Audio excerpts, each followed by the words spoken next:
Welcome in Z lab. इस video में हम लोग आउटर पाथवेज का कॉन्सेप्ट डिस्कस करेंगे। आउटर पाथवेज का मतलब हुआ कि कोई भी एक, देखिए दिया हुआ है, जैसे ऐसे है, कोई एक लॉन है या गार्डन है, ये बना हुआ है। ये मान लीजिए ए बी सी और डी है। इसके चारों तरफ आपको एक पाथ बनाना चाह रहे हैं, ऐसे तो पाथ बना दिए तो इस तरह से हो जाएगा। अब मान लीजिए यह आपका ए डैश हो गया, ये बी डैश हो गया, ये सी डैश हो गया और डी डैश हो गया। इसका चौड़ाई बराबर भी हो सकता है, अलग अलग भी हो सकता है। मान लीजिए कि यहाँ इसका चौड़ाई बराबर है, जैसे इसका चौड़ाई W है, तो अब हमें निकालना है कि इसका एरिया कितना होगा, पाथ का एरिया कितना होगा और इसका पेरीमीटर क्या होगा। हम लोग जिस तरह से अपने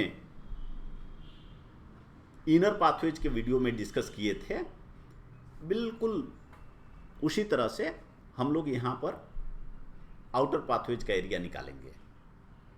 इसलिए अगर आपको कॉन्सेप्ट समझने में दिक्कत होती है तो आप उस वीडियो को भी देख सकते हैं। यहाँ पर आप देखिए, इसको अगर हम लोग ऐसे मिला दें, ऐसे इससे मिला दें, डी से इस तरह से मिला दें, उसी तरह यहाँ पे मिला दें और यहाँ पे मिला दें, तो आप देखिए कि हमारा दिया हुआ है ये अंदर, यह जो है यह हमें दिया हुआ है कि ये लॉन है, ये portion A B C D, और इसका यह लेंथ है और यह विड्थ है, और इसका चौड़ाई ये देखिए W दिया हुआ है सब तरफ। तो ये जो इसका जो बड़ा बाहर का जो बन गया, यह कितना हो गया, L प्लस यहाँ पे W और यहाँ पे W, आप देखिए तो L प्लस 2W, नीचे भी L प्लस 2W, और यह जो चीज़ है यह B रह गया, अनचेंज्ड रह गया। तो अब अगर हम लोग इस पाथ का एक डायग्राम बनावें कि मान लीजिए ये पाथ है पूरा, तो पूरा पाथ का चूंकि चौड़ाई सेम है तो ये W लिख दिए, और पूरा पाथ का लेंथ कितना होगा, तो देखिए 2 से मल्टीप्लाई कर दिए। क्यों? क्योंकि जितना इधर है उतना यहाँ है, जितना यहाँ है इतना यहाँ है, तो 2 से मल्टीप्लाई कर दिए, और एक साइड का, एक इसका और एक इसका सम निकाल दिए, तो कितना हो गया, L plus B plus 2W। अब यह जो है हमारा पाथ हो गया। तो पाथ एक रेक्टेंगल शेप का बन गया, जिसका लंबाई इतना है और चौड़ाई इतना है। तो इसका एरिया कितना हो जाएगा, ये देखिए 2 into L plus B plus 2W into W, यहाँ से आसानी से आप देख सकते हैं। तो एरिया निकालने में आपको यह करना है। अगर यह मान लीजिए कि इधर सपोज ये W1 देता और यहाँ W दे दिया या W2 दे दिया, तो आपको अकॉर्डिंगली इसको एडजस्ट करना है। यह कितना हो जाता है, L प्लस 2W2 हो जाता, और यह B रह जाता। तो वही चीज़ यहाँ पे देखिए दिखाया हुआ है, ये हमारा A डैश है, यह B डैश है, यह C डैश है और यह D डैश है, और यह A B C और यह D, और A B C D के जो चारों तरफ है वो आपका पाथ है, आउटर पाथ है। अब इसमें हमें पेरीमीटर निकालना है कि पेरीमीटर ये जो ए बी सी डी है इनर, ये कौन है, ए बी सी डी, जो पाथ और लॉन या पाथ ये है और गार्डन ये है, ये दोनों के बीच है। ये देखिए ये यह, तो यह क्या है एक्चुअली, जितना ओरिजिनल था, जो ओरिजिनल लॉन या गार्डन था जिसका लेंथ एल और विड्थ बी था, तो ये सेम है, तो इसलिए इसका इनर पेरीमीटर इतना हो गया पाथ का। और आउटर अब चेंज हो जाएगा, जब आप इनर पाथवे देखते हैं तो आउटर सेम रहता है, इनर चेंज हो जाता है। अब यहाँ आउटर पेरीमीटर कितना होगा, तो देखिए ये एल है और यह देखेंगे पूरा सी डैश डी डैश, तो ये कितना हो जाएगा एल प्लस 2W, क्योंकि यहाँ से यहाँ तक ये चीज़ इतना जो है ये W है और यहाँ भी W है, यहाँ भी W है यहाँ से, तो इसलिए सी डैश डी डैश कितना हो गया एल प्लस 2W। और उसी तरह से अब आपको या ए डैश डी डैश निकालना है, क्योंकि जब फेंसिंग आप करेंगे आउटर के लिए तो ए इतना करेंगे और इस साइड में कितना करेंगे,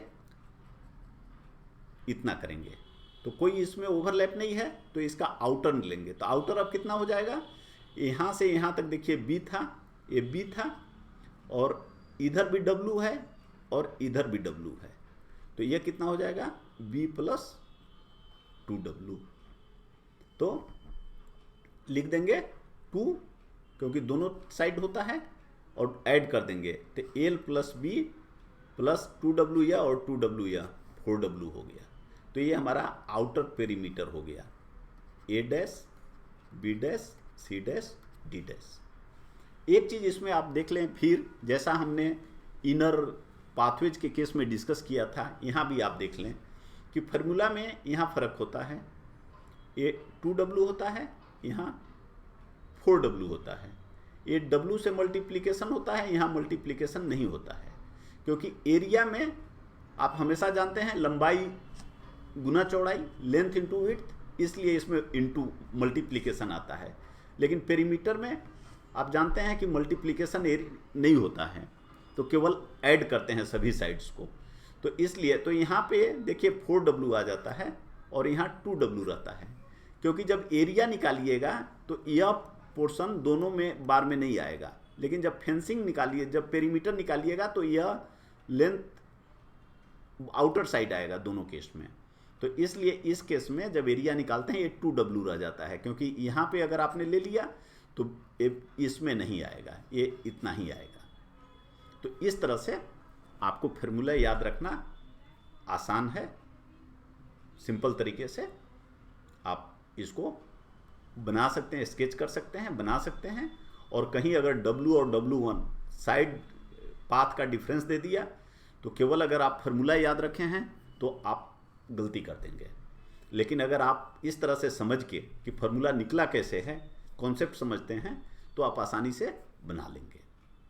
तो आइए अब हम लोग एग्जांपल्स देखते हैं। देखिए, a rectangular lawn of 60 metre length and 40 metre breadth, ये देखिए यहाँ पे दिया हुआ है, of length 60 metre and breadth 40 metre, is to be surrounded by an external path.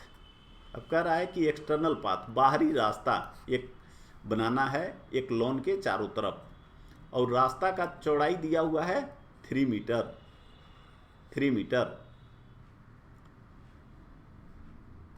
60, 40 और 3। Find the cost of turfing the path at the rate of 40 पर square metre. जैसे हमने पहले भी बताया था कि जहाँ जैसे अगर मान लीजिए आपको टर्फिंग समझने में दिक्कत हो रही है कि टर्फिंग क्या है, तो आप इससे समझिए कि आपको एरिया निकालना है कि पेरीमीटर।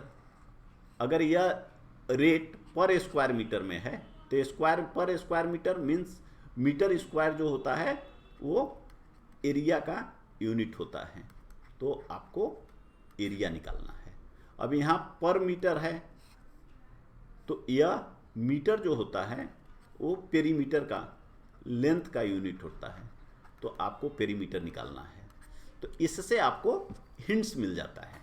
इन केस आपको कोई क्वेश्चन समझने में दिक्कत हो रही है, कोई ऐसा वर्ड आ गया एग्जाम में जहां आपको डाउट्स हो रहे हैं, ऐसा हो सकता है, तो उस केस में आपको इससे पता चल जाता है। उससे कोई फर्क नहीं पड़ता कि वहां टर्फिंग दे दिया, टाइलिंग दे दिया, पेविंग दे दिया। तो अब हम लोग प्रॉब्लम को देखते हैं। अब कह रहा है कि टर्फिंग करना है, तो एरिया ऑफ पाथ आपको निकालना है। तो आप एरिया ऑफ पाथ जानते हैं, इतना होता है 2L + B + 2W × W। अब यहाँ दिया हुआ है, क्या दिया हुआ है देखिए, हमने यहाँ पे फिगर में लिख दिया है। L दिया हुआ है 60, B दिया हुआ है 40 और ये देखिए W दिया हुआ है 3। तो अभी हमने इसको लेंथ में ऑलरेडी डिस्कस कर दिए हैं, तो ये आपका वैल्यू सब रख दीजिए। ये आपका आंसर आ गया 636 मीटर स्क्वायर, और इसका रेट दिया हुआ है 14 रुपीज पर स्क्वायर मीटर। तो यूनिटरी रूल से, ऐकिक नियम से आप मल्टीप्लाई कर देंगे तो पूरे पाथ का टर्फिंग का कॉस्ट आ जाएगा। अब कह रहा है कि आउटर फेंसिंग करनी है। आउटर फेंसिंग मतलब ये देखिए, यहां फेंसिंग करनी है पाथ के बाहरी भाग में, आउटर। तो अब देखिए इसका सिंपल आप फॉर्मूला जानते हैं, अभी हमने डिस्कस भी किया था कि इस केस में यहाँ 4W होता है, जबकि वहाँ एरिया वाले में 2W होता है। तो ये आपका वैल्यू हो जाएगा, आप रख दें तो आ गया 224 मीटर। रेट 12 दिया हुआ है, मल्टीप्लाई कर दीजिए तो ये आपका आंसर आ गया 2688। इस तरह से ऐसे प्रॉब्लम्स को आप काफ़ी आसानी से सोल्व कर सकते हैं। Thanks. Comment, share and subscribe Z lab. Good luck.